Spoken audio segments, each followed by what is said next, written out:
comienzo del programa les coloqué las cifras de CEDICE para que vean ustedes la continua devaluación que tiene el venezolano. Y además la opinión de Luis Vicente León. Entonces que hay que sincerar esto. Y por si fuera poco, tenemos los contrastes, como el trabajo de Infobae, como los 4 o 5 príncipes de la revolución se dan el gusto de tener casas, distraerse 10, 15 millones de dólares, etcétera, etcétera, por no decir mayor. Ahora, todo eso viene afectando unas supuestas burbujas que indicaban que se había arreglado.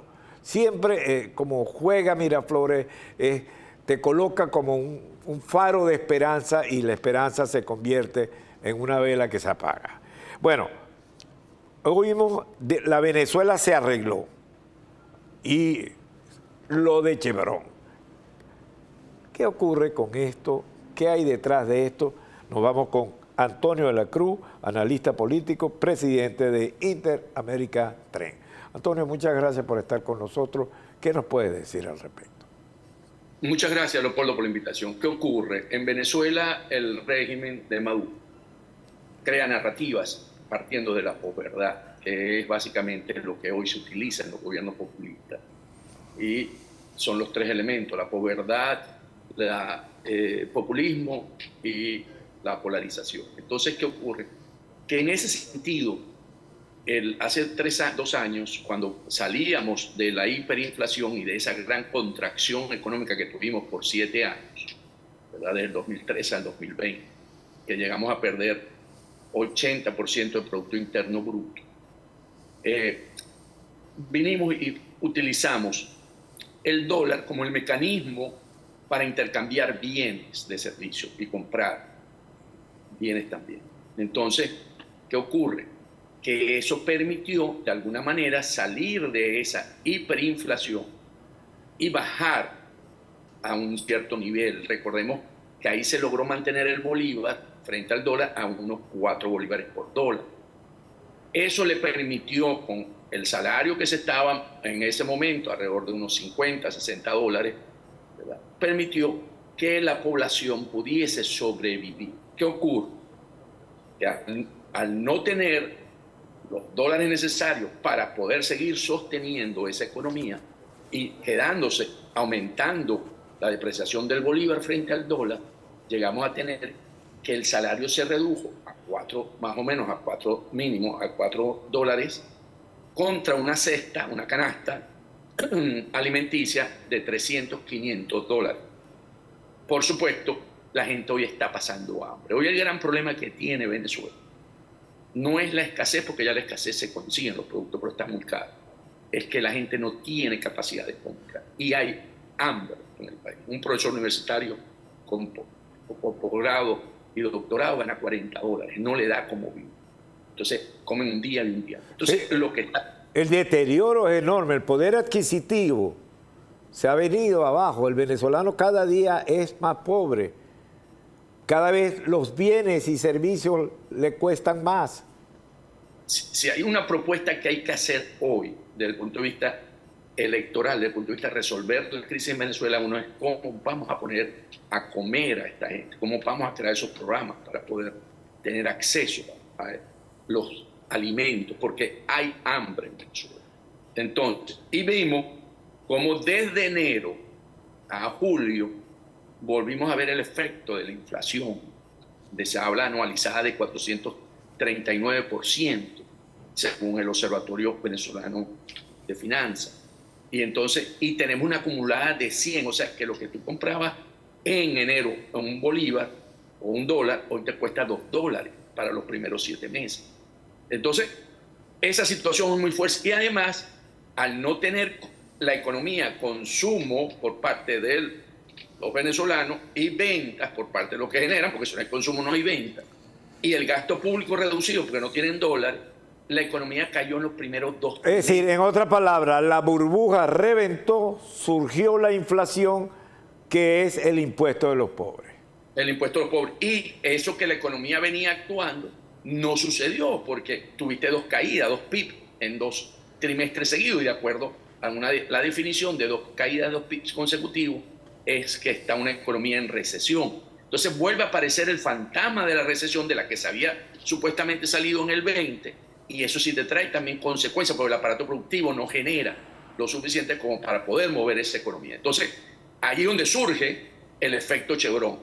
Entonces, al no tener ya, Venezuela se arregló, entonces dicen, no, pero con el efecto Chevron, las ventas de petróleo han ido subiendo. Y por lo tanto hoy Venezuela tiene un futuro, porque siempre... Bien, entonces lo dejamos así porque tengo que hacer un corte y nos habla de ese futuro, de esa nueva panacea que se llama Chevron. Breve pausa y seguimos. Bien, Antonio de la Cruz, Entonces, bueno, ¿qué ocurre? Que ante una búsqueda de una solución política a la crisis en Venezuela, la administración Biden decide otorgarle una licencia a Chevron para poder producir y exportar petróleo venezolano.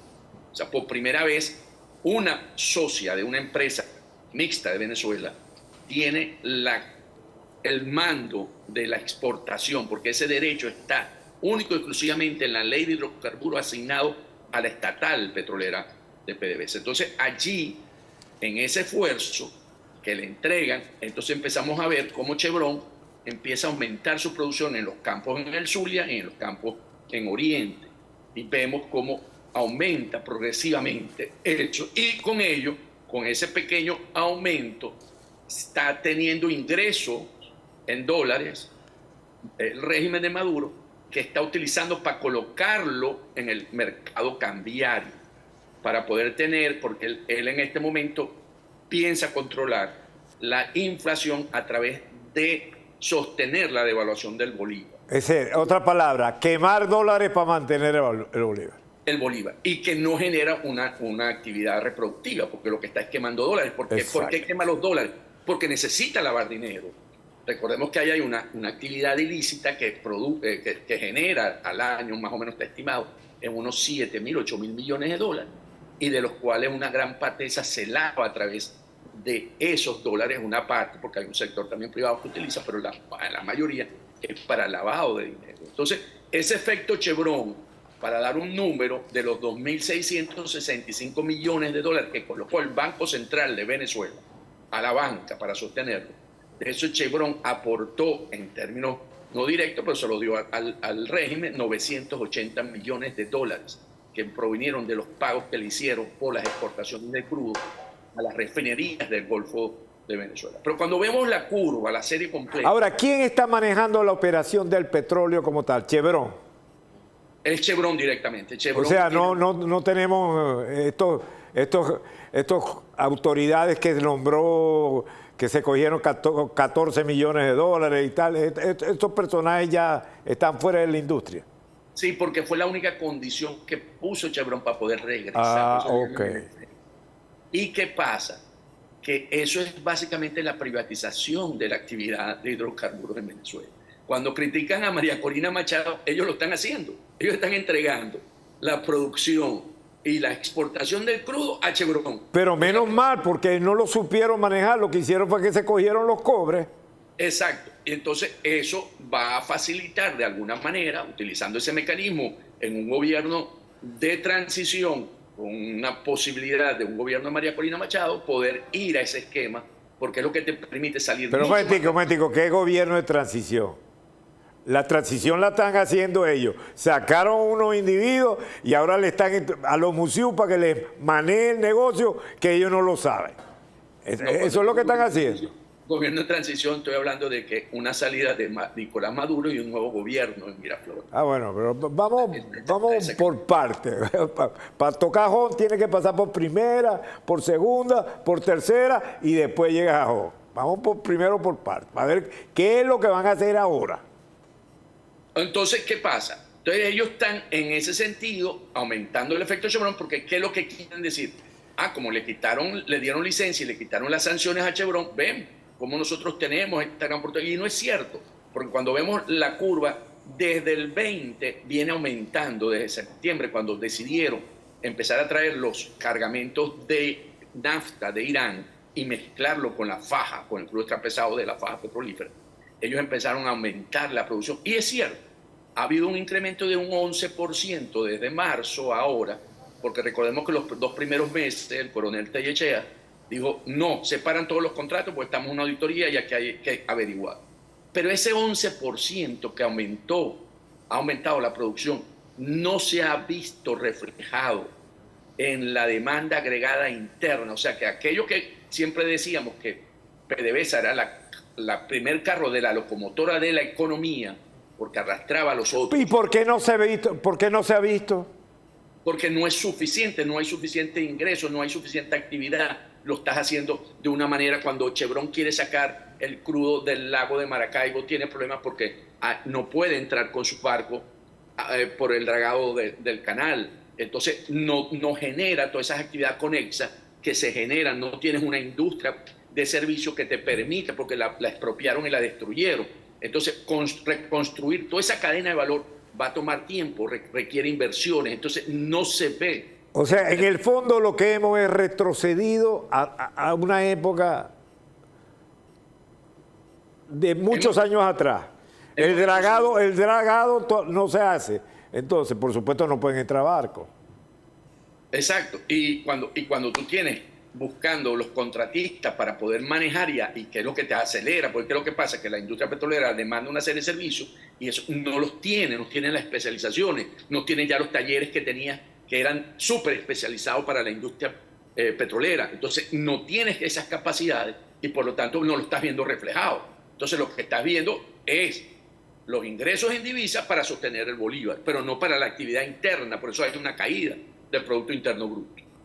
Qué caro nos salió a nosotros ese pitico famoso, ¡pa' afuera! ¡Pa' afuera! ¿Te acuerdas? Porque Sí, eso eran todos los técnicos, todos los que operaban todo esto. Que hoy están colocados internacionalmente en las compañías de punta y tienen hasta empresas propias y que demostraron que tenían el conocimiento, porque los hierros estaban, pero los hierros no producen. Los que producen son la gente con los hierros, pero necesita la gente. Y si no tienen la gente capacitada, no produce.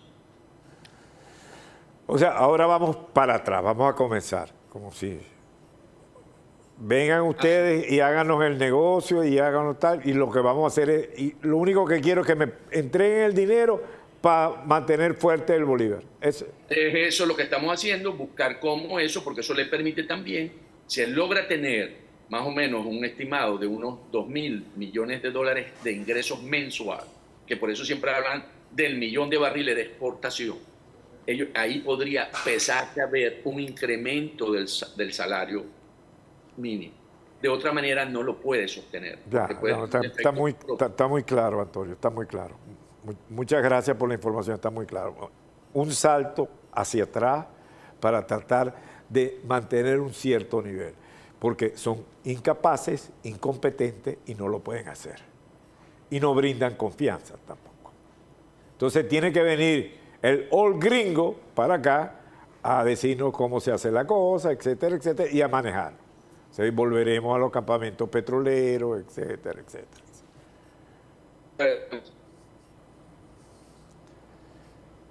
Bien, gracias Antonio de la Cruz.